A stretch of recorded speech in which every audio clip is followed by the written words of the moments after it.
Hoy, para cerrar el programa, tenemos una conversación que, si bien tiene mucho de conocimiento, en realidad nos detiene no tanto en la generación de conocimiento, sino cómo dar herramientas para generarlo, cómo dar herramientas para que a partir de un salto cualitativo podamos superar uno de los problemas más serios que hay en la educación, sobre todo en su etapa obligatoria. En Uruguay hablamos de primaria y de secundaria. Estamos hablando de la enseñanza en matemáticas. Y desde hace mucho tiempo, y en una mirada también amplia de ciencia, tecnología, ingeniería y matemáticas, las academias nacionales de ingeniería, de ciencias y de medicina vienen trabajando en generar insumos, primero en diagnósticos y después insumos para tratar de dar un paso adelante en esto. Hay un evento el martes que viene, el martes 11, en el cual se van a presentar y se van a discutir dos informes sobre este tema, y por eso le agradecemos muchísimo que nos acompañen en Sobre Ciencia Julio Fernández, presidente de la Academia Nacional de Ingeniería, y Roberto Marcarián. Entre muchos títulos lo vamos a presentar hoy como integrante de la Academia Nacional de Ciencias y matemático. Bienvenidos a ambos. Muchas gracias. Muchas gracias. Además de eso, tal vez el libro más conocido, por lo menos más reciente tuyo, Roberto, tiene que ver con tu trayecto como matemático desde el área de la educación, si bien en el ámbito universitario, pero te preocupa mucho. A ver, hablamos de dos colectivos, de varios colectivos muy grandes, pero no es un tema nuevo. ¿Por qué la matemática es el cuco de la educación? ¿Por qué a los niños cuando van a la escuela los asustan? ¿Te va a ir mal en matemáticas? Bueno, yo puedo contestar en una visión que tengo, yo diría que muy reciente sobre el tema, y es que creo que en el mundo occidental, esta diferencia la hago porque del mundo del Oder para allá se sabe poco sobre la reacción de los niños en relación con la matemática. En particular no se sabe casi nada de los chinos y del mundo musulmán, donde los datos que hay son distintos a los que analizamos en el mundo occidental. Yo creo que al niño se le enseña a que tenga dificultades con la matemática. La familia, los maestros, le van diciendo que la matemática es una cosa muy difícil, aparte de los rasgos propios que los tiene y que son distintos de estudiar historia o física o química o medicina, para decir muchas cosas distintas. Creo que hay una cierta cultura de que la matemática le va a resultar difícil, y le va a resultar más difícil a las niñas que a los niños. Esos datos están completamente comprobados en encuestas muy multitudinarias. La más reciente, que yo la leí casi que en el momento que salió publicada, en Francia estudiaron a todos los niños de Francia durante 4 generaciones en su pasaje del preescolar a la escuela, y el salto de retroceso en matemática, en aritmética, en las cosas que se saben en ese momento, es impresionante, y en particular afecta muy fuertemente más a las niñas que a los niños.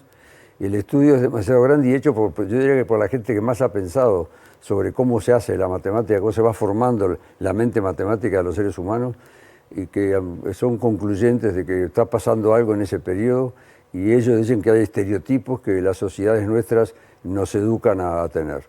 Habemos algunos que nos escapamos del estereotipo, pero hay que analizar, que yo lo he hecho en mi caso, qué me pasó a mí a los 4 o 5 años para que a los 10 me interesara la matemática, ¿no?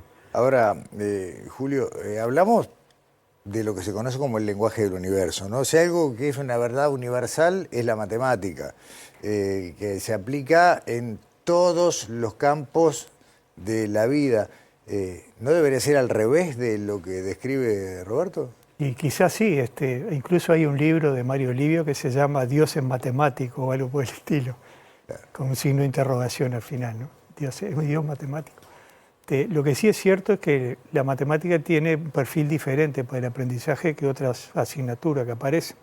Tiene una estructura muy jerárquica, muy ordenada, donde uno tiene que ir aprendiendo una cosa antes de la siguiente, y si no la aprendo bien, hay problemas después. Requiere mucha concentración, requiere buena comprensión lectora, porque es un lenguaje muy específico, muy preciso, ¿no? Entonces, como que van sumándose, como, no sé si obstáculos, porque todo eso se puede superar con un método distinto de enseñanza, ¿verdad? Pero también es cierto que hay, como dice el doctor Marcarián, prejuicios y estereotipos. Hay un aviso reciente de ANEP en la campaña, ¿no? Que dice, marchamos en matemática y salvamos geografía, ¿no? Como algo ya... Ahora, nosotros, digamos, puedo decir nosotros Río de la Plata, por ejemplo, lo tenemos bastante incorporado de una manera negativa pero real. Sin embargo, por lo que dice Margarián, por lo menos en todo Occidente pasa lo mismo. Ah, sí, sí. Los datos que yo he estudiado, el caso más raro que me he encontrado, insisto que no conozco datos de China, que como ahora ha crecido tanto la ciencia china, hay que estudiarla, porque no es una cosa marginal a esta altura, ¿no? El hecho de que los niños y las niñas en el mundo musulmán, en Irán en particular, estudien por separado, hace que prácticamente el aprendizaje de la matemática sea igualito en los dos sexos. Y hay muy grandes matemáticas mujeres en Irán, cosa que se sabe poco, tanto que la primera mujer que ganó la medalla Fields fue una iraní, hace 6, 8 años. Entonces esos datos muestran que además de las observaciones que se han hecho justas sobre la disciplina misma, hay un problema con que nos van educando sobre lo difícil que es la disciplina, y yo creo que hay que anotarlo y hay que tratar de luchar contra eso. Por eso que me parece muy positivo el hecho de que hayan ahora 2 informes, uno de todas las academias, incluso la de economía, digo porque no la nombraste, un informe genérico y que hizo la ingeniería, que son muy explícitos en analizar con lujo de detalle diversos problemas, incluyendo lo de las nuevas tecnologías, que también hay que incluirlo en el análisis, ¿no? Cuando me tocó a mí empezar el liceo, el cuco era la calculadora. No se podía usar la calculadora porque decía que si no se atrofiaba, no aprendíamos a sacar cuentas porque teníamos que entrenar el cerebro. Sin embargo, lo que ustedes están diciendo en este diagnóstico, y ahora quiero pasar luego a la parte propositiva, el problema de la matemática o la enseñanza más bien tiene que ver con la cultura y no con la propia matemática. Bueno, sí, con la cultura, también con los métodos, con la formación de los docentes, ¿no? Sí. Ese ejemplo de la calculadora es bien interesante, ¿no? Hoy en día a nadie se le ocurriría hacer algo por el estilo. Yo a mis alumnos, solamente si tienen una calculadora, pueden resolver las situaciones que les planteamos, ¿verdad? Y probablemente pase eso mismo dentro de poco con otras cosas, con la herramienta de inteligencia artificial, con las herramientas de álgebra por computador. Hay países que están ahora en este momento, yo estuve viendo un simposio de gente de Singapur, Australia, y Corea y Japón, donde el problema es cómo hacen para incorporar ese tipo de tecnologías en el currículum obligatorio. En Australia los alumnos tienen que pasar por el uso de matemática con programas de álgebra automatizadas, ¿no? O sea que no hacen el tipo de resoluciones que hacíamos nosotros, primero la multiplicación, los paréntesis, suma la recta. Eso es muy importante porque efectivamente la disciplina tiene un componente creativo permanente, diría yo, que hay que fomentar, y lo que se pueda eliminar de lo automatizado, digamos, está bien. Yo, por más que los más veteranos hemos usado menos esas cosas, está claro que es mejor que no haya que memorizar cuánto vale el seno de 30 grados para decir una cosa que uno, si no sabía el seno de 30 grados, no avanzaba en nada. Con las tablas, el logaritmo. La tabla de logaritmo, creo que fue un gran avance cuando pero hace 300 años, y ahora son una cosa totalmente inútil, ¿no? Que es buena como dato histórico, como referencia de cómo se calculaba en la época. Los que estudiamos con el libro ya somos pieza de museo, digamos. No, hay que estudiar el libro otras cosas, la parte creativa de la disciplina, ¿no? Ustedes hablan de, hay varias propuestas y esto requiere sin duda de discusiones con las autoridades de educación. De hecho, va a haber gente de la ANEP en la presentación de los informes para generar un ámbito de intercambio, pero hablan de pasar de una práctica reproductiva a una práctica productiva. A ver. Yo creo que el punto acá es que para afirmar los conocimientos matemáticos hay que practicarlos y hay que tener presente el componente de creatividad que mencionaba el doctor Margarián.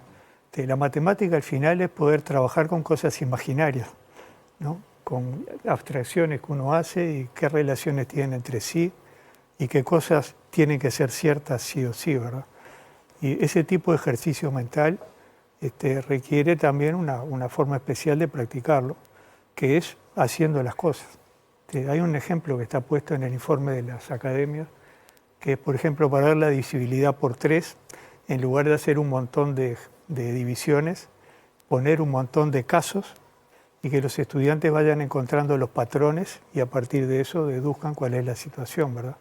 Y de esa manera, además, se ganan distintas cosas, van practicando, van agarrando confianza en su propia capacidad de razonar y de llegar a conclusiones, y eso les afirma el conocimiento.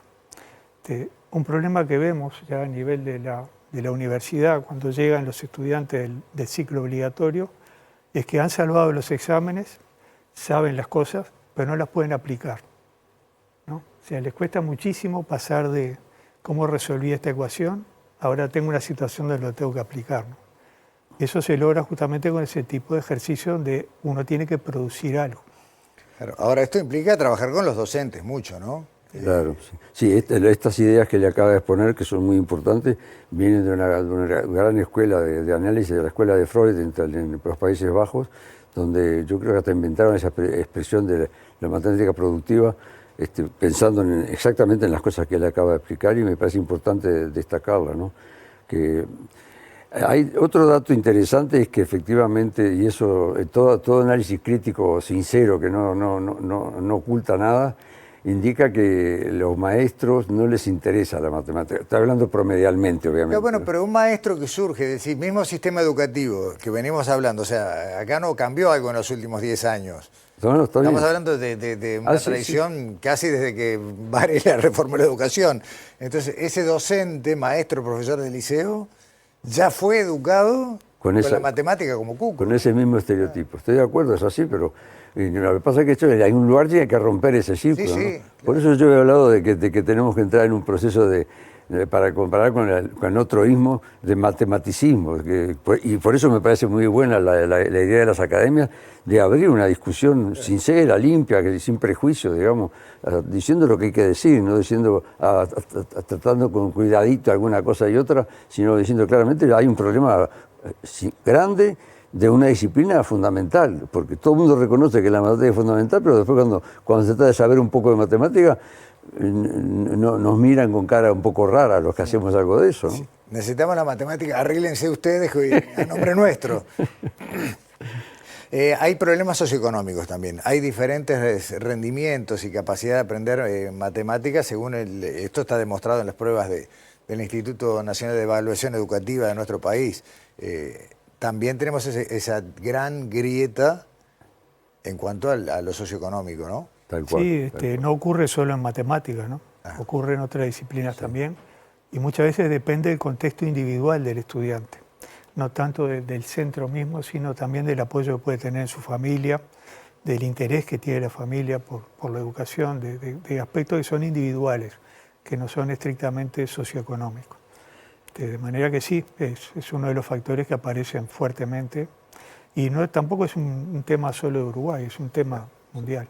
Sí, yo comenté en un libro que está saliendo ahora, otro libro, ¿Otro más? no La dimensión humana de la matemática, este es un nombre más raro, se llama Pienso, dudo, vuelvo a pensar, se llama así, pero es sobre matemática. Hay una versión en internet que ya está disponible y va a salir en papel en pocos días. Yo empiezo diciendo exactamente eso, que de repente me di cuenta que preocuparme por la matemática era meterme en el problema de la niñez, y en particular de la niñez pobre, que tanto ha crecido en el Uruguay en particular, pero como dice él también, está generalizado. Así que preocuparse de que la matemática se aprenda mejor, en particular en los estratos con bajos recursos del país, es un problema fundamental. Convencerse que los seres humanos somos seres humanos en parte porque pensamos en parte digo porque hay otras propiedades que tenemos los seres humanos, abstractamente. Y esa es nuestra gran diferencia con los animales, el resto de los animales, digamos. Pero aparte, si estamos en una sociedad donde tal vez uno de los problemas más graves a futuro es la interrupción de las trayectorias educativas, y muchas de estas interrupciones tienen que ver muchas veces con los problemas generados en el aprendizaje o en la aplicación de las matemáticas, darle herramientas matemáticas a los niños de contexto más crítico puede ser hasta una herramienta para facilitar su trayecto por toda la educación obligatoria. Sí, no solamente eso, ¿no? En un seminario que hicimos en 2023, Fernando Filgueira, un sociólogo, nos decía con mucho énfasis que la ciencia, la tecnología, la formación en ese tipo de cosas es una palanca muy importante para el progreso social. O sea, en otras disciplinas, no sé, por poner una, en derecho de repente pueden importar más las relaciones que tenga una persona, el entorno social en que estuvo, pero cuando uno enfoca en los temas de ciencia, tecnología, medicina, ahí importa más el conocimiento de la persona. Y entonces dominar ese tipo de disciplinas y mejorar la enseñanza allí es una palanca muy poderosa para el progreso social también. Entonces hay un tema acá que no es solo nacional, sino yo diría hasta ético, ¿no? De dar esas herramientas lo mejor posible. El evento es el día 11, pero es un punto de partida. En definitiva, lo que aspiran las academias con esto es a instalar la discusión, a fortalecer y a generar aportes para entender de una vez que la matemática no solo no es el cuco, sino que es pensamiento creativo, imaginación y el lenguaje del universo. Tal cual. Ni más ni menos. Yo les quiero agradecer y les voy a entregar a cada uno un mousepad de Ística Objetos de la colección de la 6ª temporada sobre Ciencia TV Ciudad. Bueno, felicitaciones al programa. Muchas gracias. Felicitaciones. Y nada, la seguimos. Gracias por venir a Sobre Ciencia y bueno, ojalá que sea una buena semilla. Invitamos a concurrir al local donde va a hacer esto, que esperemos que sea amplio. Auditorio Centro de la Universidad. Exactamente, efectivamente, van a estar en Guaremi y Mercedes. 4 delegados de las academias y una miembro del CODICEN, que, en lugar del presidente, que no podía ir, pero que va a estar presente abriendo la reunión. Marcarián, Fernández, muchas gracias por venir a Sobre Ciencia y nos vemos pronto. Muchas gracias. Muchas gracias. Cerramos nuestro programa de hoy y nos vemos acá en TV Ciudad la semana que viene. Muchas gracias.